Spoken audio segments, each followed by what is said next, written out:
Hey everybody, Charlie Iron 2 here, and welcome back to the Great Ace Attorney Chronicles. We last left off, if I can speak correctly, we just heard the opening statement by the prosecution, and we heard the witness testimony from Inspector Gregson. I also believe I noticed an inconsistency in the photograph of the crime scene versus the murder weapon. Let's go ahead and continue with what juror number 1 here has to say, and then we're going to press the witness and see what we can get out of them. A green overcoat. Well, that's exactly what the woman in that print is wearing. Oh my, a photographic print in full color. What will the world come up with next? Oh yeah, that's right, this is the first one in color, isn't it? The defendant has done nothing more than admit he fled the scene of a terrifying incident. I imagine the fact that that is in color will be relevant. That does not mean he's guilty of the heinous crime of stabbing the woman in the back. There was nobody else there at the time, just the two of them, the victim and the accused. I keep wanting to say accursed because, like, look at him. In other words, there is nobody else who could possibly have stabbed the woman. A fact that the accused concedes.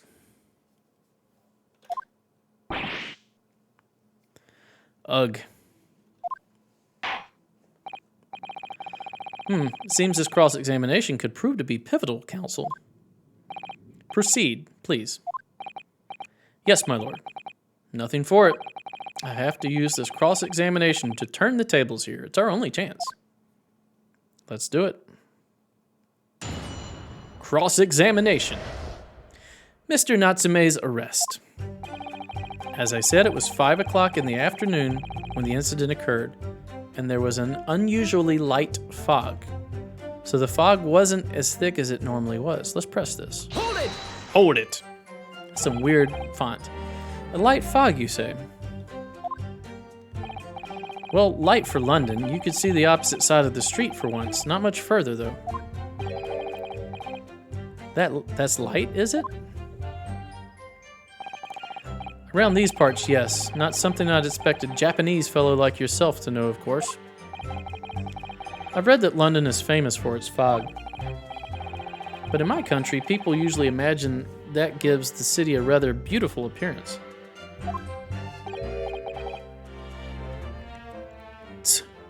How quaint. Yes, well,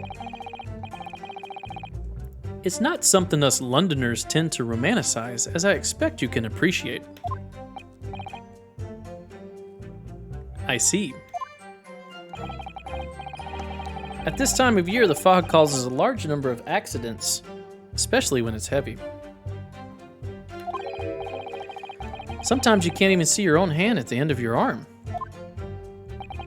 Indeed, the other day I was very nearly trampled by horses before I could see the carriage they were pulling. Ugh, Susato-san and I should definitely remember to stop, look, and listen.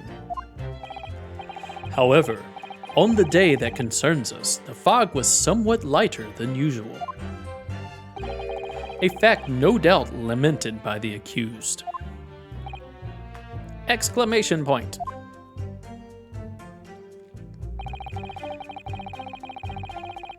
Visibility was reasonably good, and there was no one else about but the victim and the accused.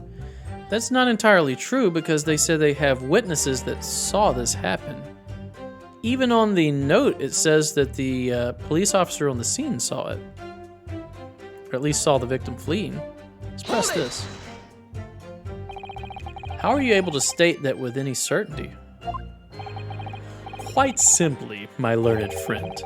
Because that is what the witnesses to this crime have told us. Well, those witnesses were about then, weren't they? Ah yes, Inspector Gregson mentioned the witnesses yesterday, didn't he? That's right. One of them is a policeman, I believe, from Scotland Yard. That is correct, ma'am. Then we must hear their testimony. The prosecution will of course call them to the stand. should it be necessary. But wait a minute. At 5 o'clock in the afternoon in the middle of winter, it would have been dark already.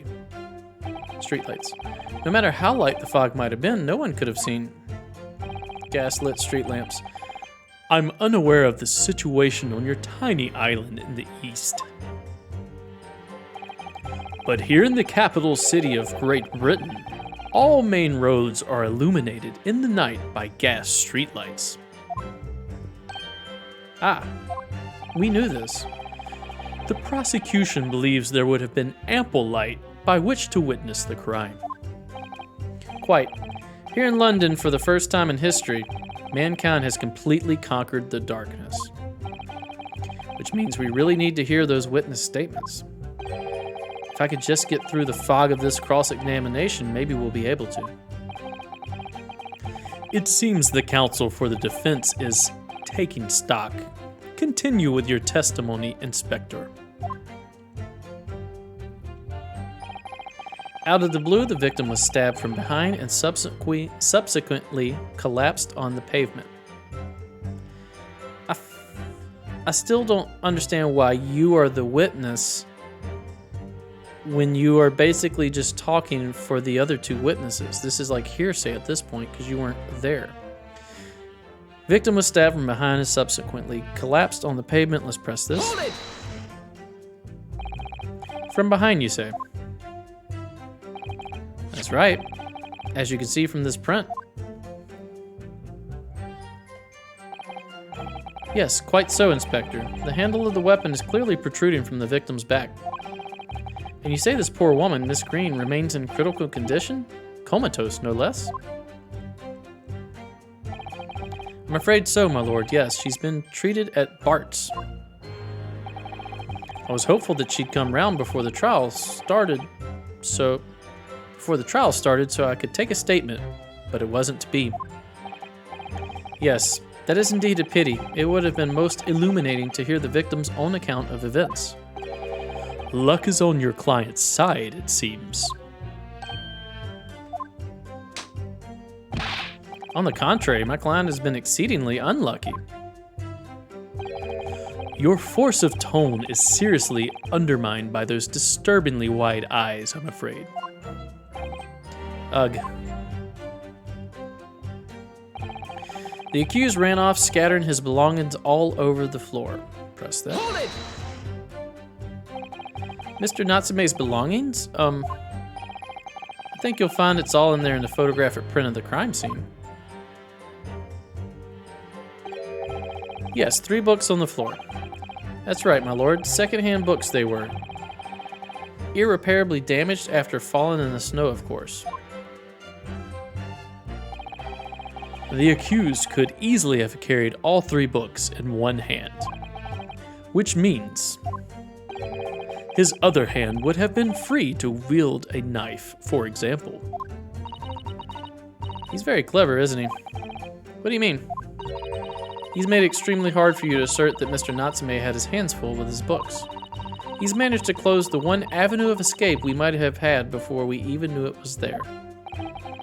You mean to say the defendant was holding his belongings as he thrust the knife into the woman's back? That must be what happened, my lord, yes. You don't know that. That's just conjecture.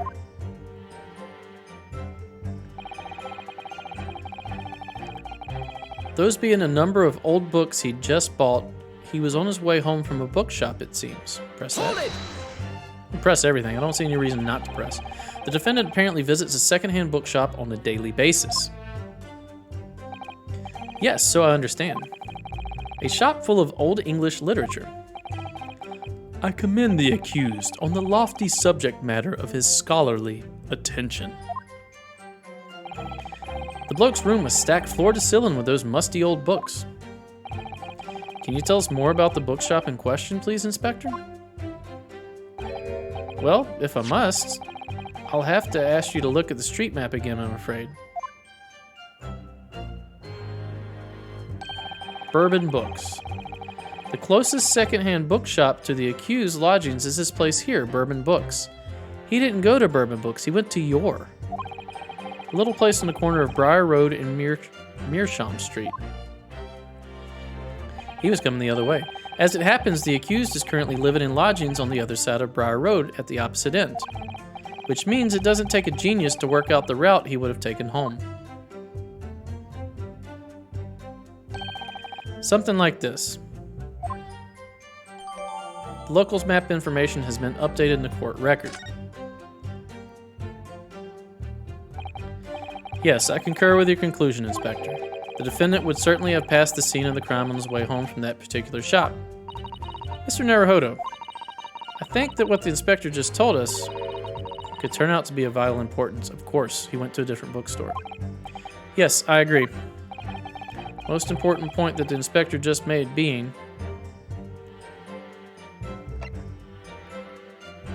the bookshop's name.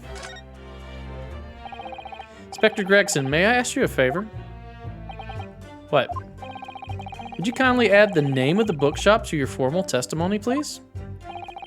I believe it may be of vital importance. Maybe. Oh, well, you know. I mean, yes. It could be a very important clue. Very well.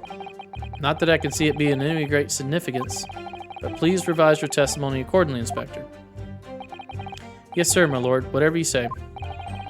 Could this man be any more sardonic? I don't know what sardonic means. I'm gonna have to look that up. But at least I'm learning words by playing this game.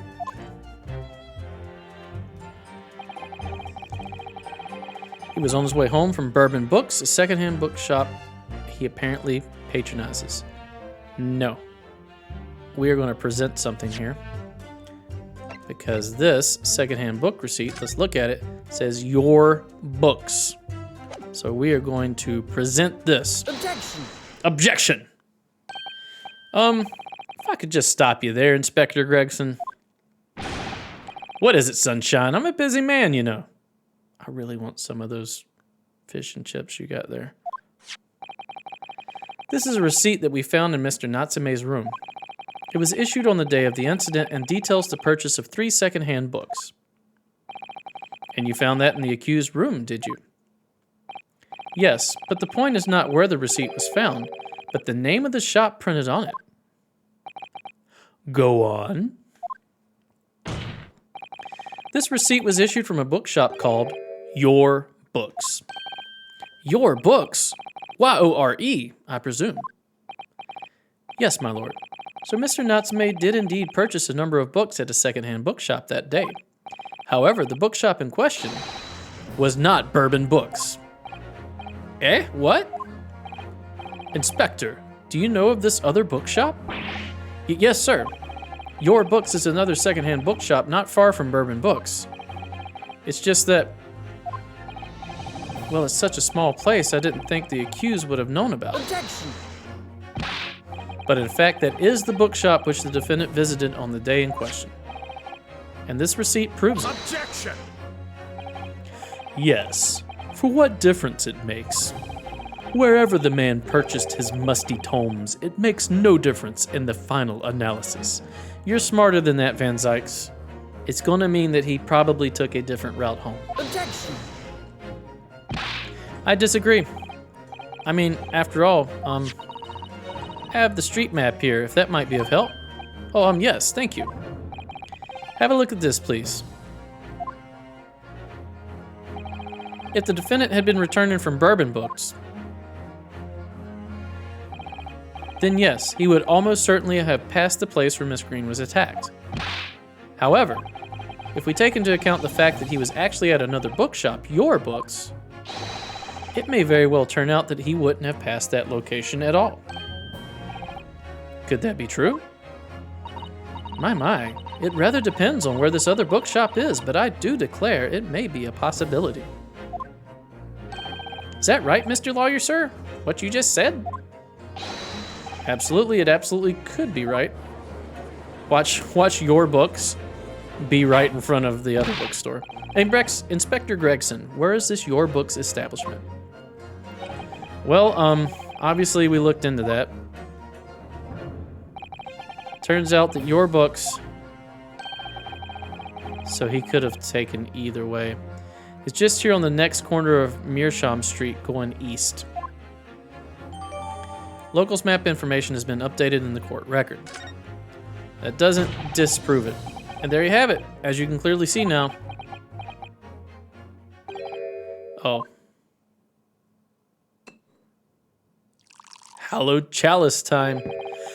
My learned Nipponese friend is obviously in training to be a clown, the way he regales us with such witticisms. To your future careers in the circus. Grr. You put that glass down now, or I'll put it down for you. I, didn't think I needed to spell it out, but here we go. If the accused was coming home from your books instead of bourbon books, there's no doubt he still would have passed the place where the victim was stabbed. Unless he went through Calabash Road.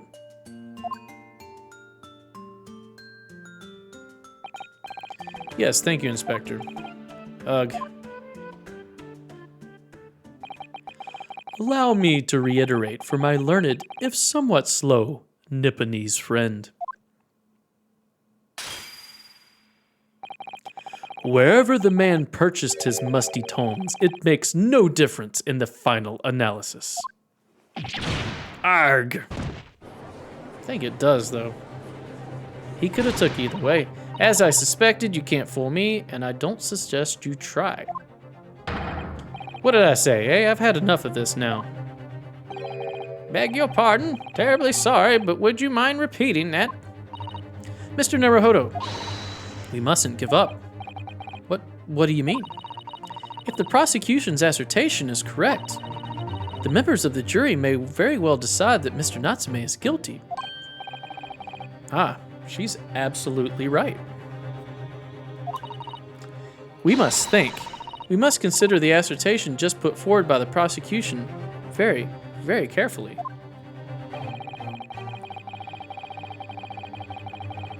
They claim Soseki-san must have passed the location of the incident on his way home from your books, but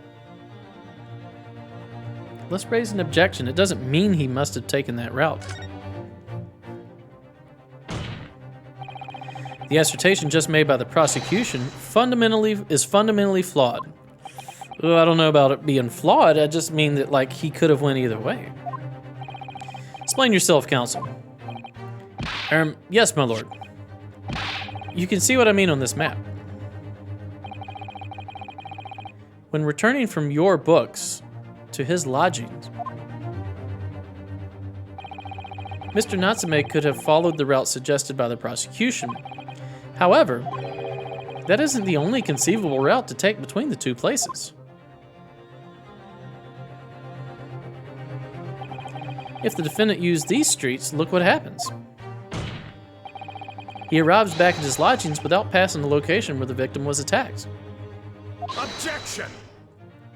But we know he was at the location where the victim was attacked. Talking back to a clown is a fool's errand, of course. However, I feel compelled to point out that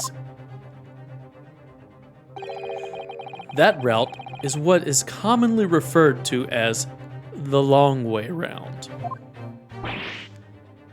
Well, we do know that our friend has social anxiety and tries to avoid people.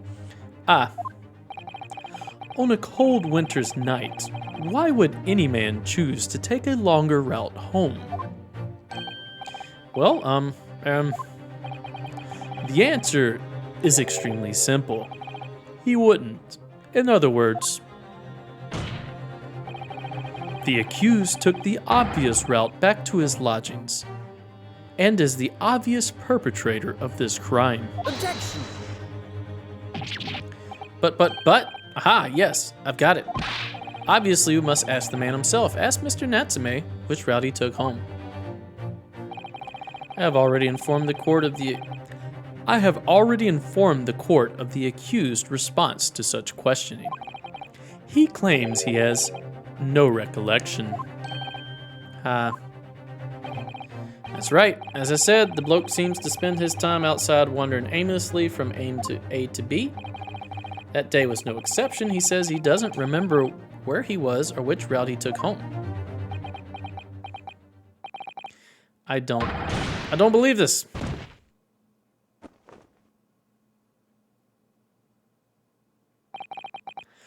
I thank you, my learned friend, and suggest that we do not waste any more of the court's time by wandering aimlessly around this subject. Pray, what say you, insightful jurors? Here's where we're going to get like half of them saying he's guilty. But even if that is the case, the defense still...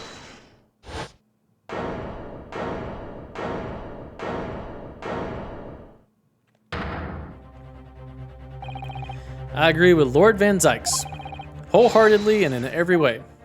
What? I don't believe it. Does this mean? We members of the jury are completely convinced now.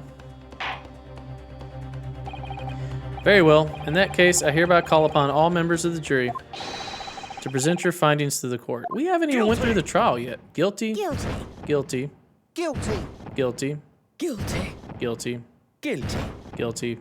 Guilty. Well, that's unanimous.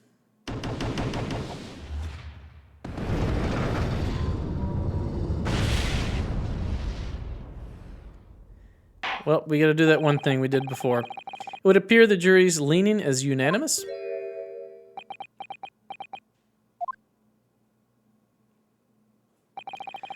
To the insightful members of the jury, I applaud your brave resolve. You serve Queen and country admirably. Mr. Naruhodo. No, not yet. This isn't over yet. I still have one last chance to sway the opinion of the jury. I have to tip the balance of those scales the other way. I have to turn this around. Somehow. Those are the eyes of Quarry not willing to give up and die.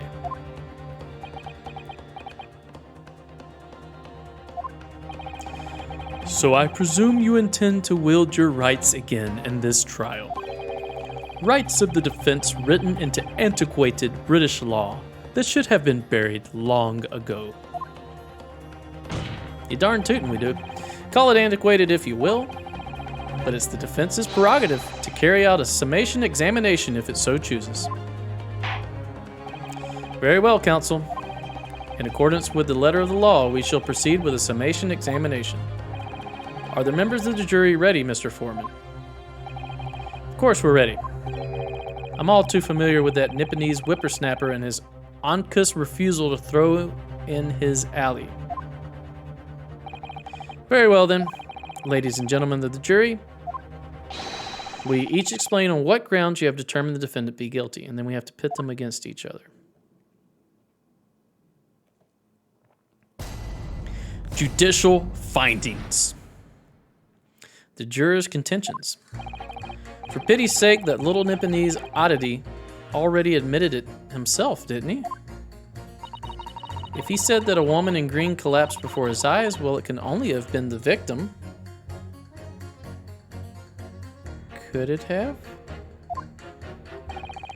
The man wouldn't have gone around the houses on his way back from the bookshop, not in winter. So the poor woman was attacked from behind, was she? How dreadful. I really don't care. Can we just wrap this up now? I've got work to be doing. Your books. Yes, nice shop that. But bourbon books? No, not worth a visit. Woof, nothing stuck out to me from the get-go on that.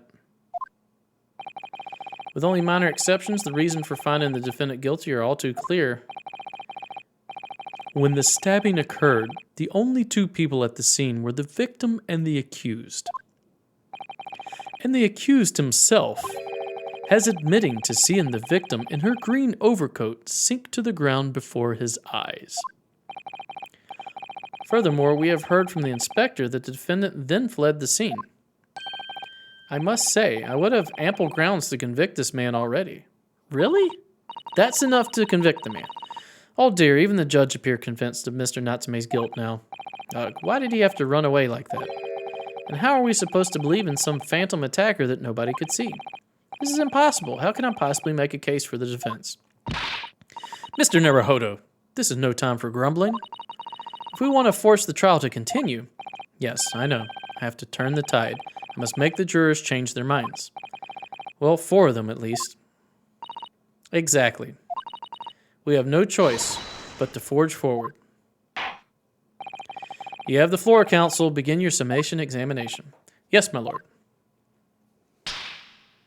I can't remember if we can press the juror statements or not. I just need to keep this trial going somehow, whatever it takes. Come on, Ryunosuke. You can do it.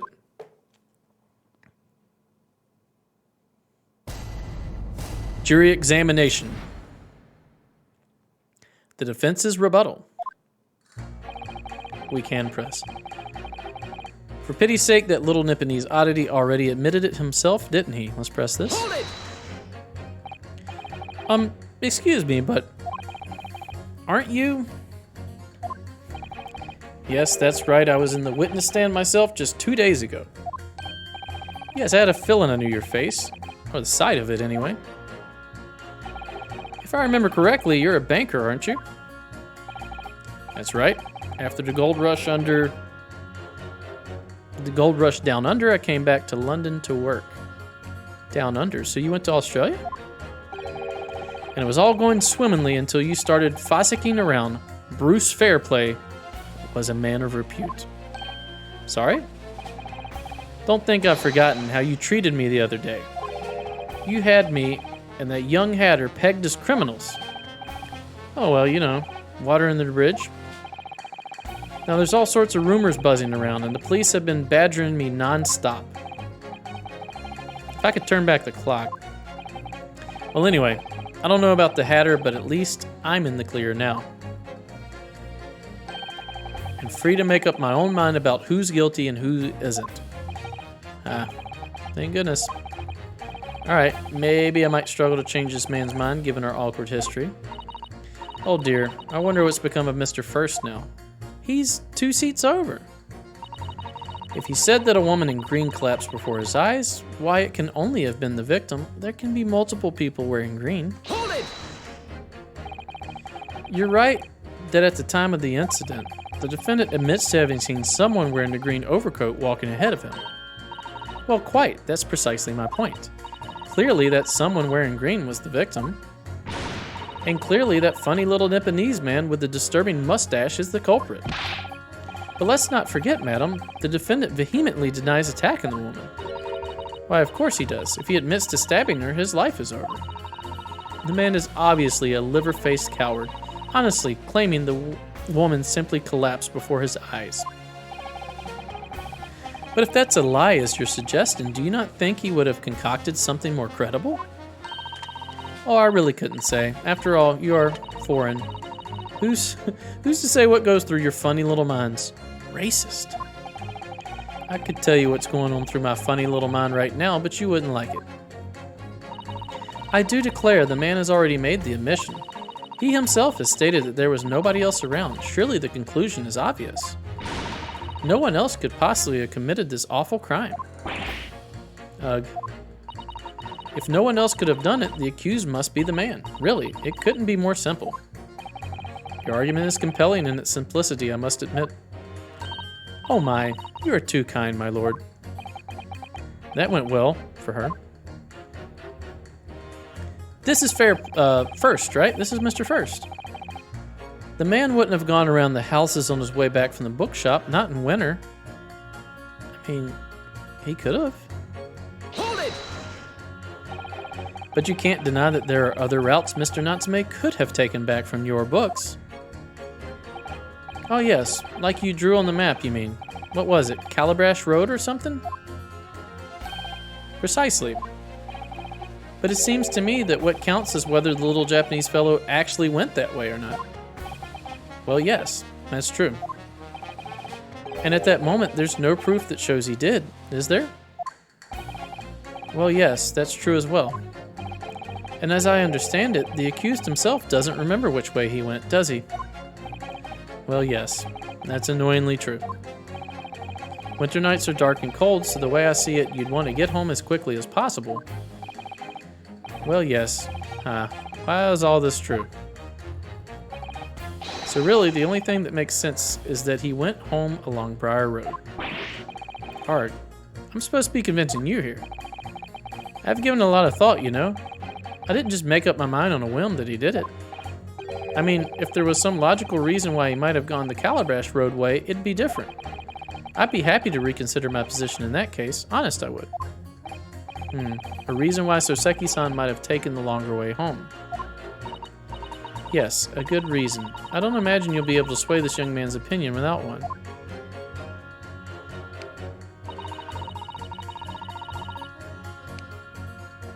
So the poor woman was attacked from behind, was she? How dreadful. Hold it! That's not really a reason, right? Whatever's the matter, young man. Well, that's going to do it for this episode. Thanks for watching. If you enjoy my content, please consider to like, a comment, and/or subscribe. Stay tuned for the next episode. We'll see you then. Bye-bye.